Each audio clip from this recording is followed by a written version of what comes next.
Stare at that credit card statement long enough, and it starts to feel like a personal attack, doesn't it? That number isn't just a number. It's shame. It's regret. It's that stupid dinner you bought 3 years ago that you're still paying for. And your brain does this thing where it screams, get rid of it, throw your bonus at it, sell your plasma, live on ramen, just make it go away. That feeling, that frantic, desperate urge to crush the debt at all costs, that is the trap. My name is Mark, and I spend way too much time thinking about why smart, responsible people make terrible money decisions. And right now, I'm telling you that the responsible thing everyone tells you to do, paying off debt early, might be the single most expensive mistake of your life. Stick with me for the next few minutes, because if you are currently bleeding cash to kill a loan, I'm about to show you why you are actually making yourself poorer, more fragile, and more stressed, all while feeling like you're doing the right thing. Let's kill the biggest lie first, the math lie. We're told debt is mathematically evil. High interest is robbing you. And yes, 24% APR on a credit card is a monster. But here's the part they don't tell you. Personal finance is 80% behavior and 20% math. You know who pays off their debt early and stays out of debt forever? Almost nobody. You know who pays off their debt early and then immediately racks it back up because they have zero savings and life happened? Almost everybody. Let me paint you a picture. Meet Sarah. Sarah gets a $5,000 tax refund. She throws every single dollar at her credit card. She's ecstatic.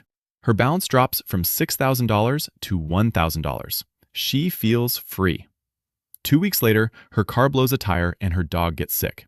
Vet bill? $800. Tires? $600. She doesn't have $1,400 in cash because she gave it all to the bank. So what does she do? She whips out the credit card. She is right back to $2,400 in debt. She did the right thing, and she lost.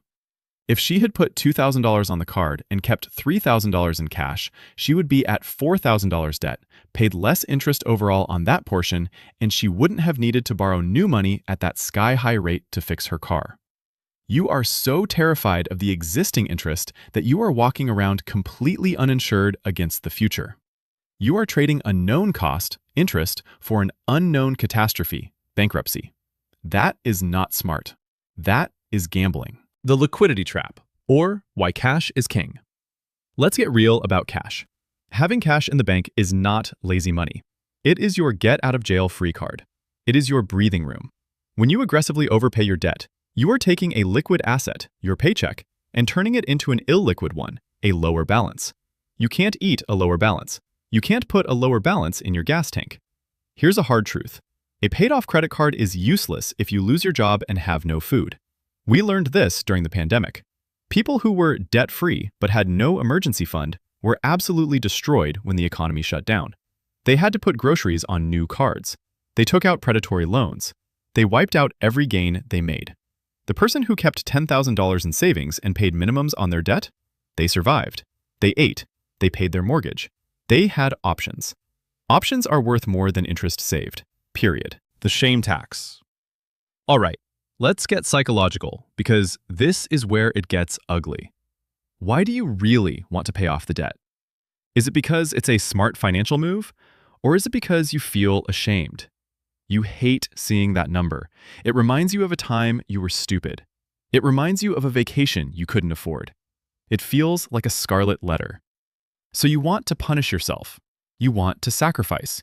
You want to atone for your financial sins by living like a monk. That is emotional spending in reverse. It's not strategy, it's therapy. Here's the wake-up call. The bank doesn't care about your redemption arc. They don't care if you starve to pay them back. They just want their money. Stop treating your debt like a moral failure. It is a tool. You used it poorly, now use it better. If you have a mortgage at 3% and you are aggressively paying it down while ignoring your retirement account, you are losing money. The stock market historically returns 7 to 10%. You are literally paying a 4% penalty, the difference, just to feel free. That's not freedom. That is an expensive hug for your ego. The flexibility trap. Let's talk about opportunity cost, the fancy term for what you could have had. When you put that extra $500 toward your student loan, you are saying, I am choosing to save $50 in future interest over the next 5 years. Cool, but what if you use that $500 to start a side hustle? What if you used it to invest in a certification that got you a $10,000 raise? What if you used it to buy a cheap piece of equipment to mow lawns on the weekend? The debt is looking backward. Your life is forward. By aggressively paying down the past, you are robbing your future self of the capital needed to build something new. You are so focused on the hole you're in that you refuse to pick up the ladder. You just keep digging to make the hole smaller. So what do you actually do? I'm not saying go max out your cards. I'm saying slow down. Here's the 3-step plan to avoid the trap. 1. Pause the panic. Before you throw a lump sum at a debt, sit on it for 48 hours. Literally, put it in a savings account and wait. The anxiety will fade. Then you can think clearly. 2. Build the wall. Your number one priority is not paying off debt. It is never borrowing again. To do that, you need an emergency fund. Put $1,000 in the bank immediately. Then build it to 3 months of expenses before you make a single extra payment on your debt. 3. Play the spread. If your debt is over 10% interest, attack it. It's a snake. Kill it. If it's under 5%, mortgage, student loans, pay the minimum. Invest the rest.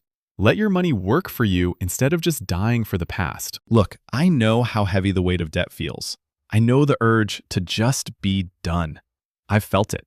It feels like if you could just erase that number, you could finally start your life. But you already started your life. This is it, right now. Don't spend your best years broke just to impress a credit score. Don't sacrifice your safety net just to save a few bucks in interest. Stop treating money like a scoreboard and start treating it like oxygen. You need enough oxygen to survive the storm, not just to hold your breath until you pass out. So forgive yourself for the debt. It's just math. It's not your identity. And the smartest math right now isn't about paying it off the fastest. It's about paying it off the smartest. Build your cushion, play the long game, and stop falling for the trap.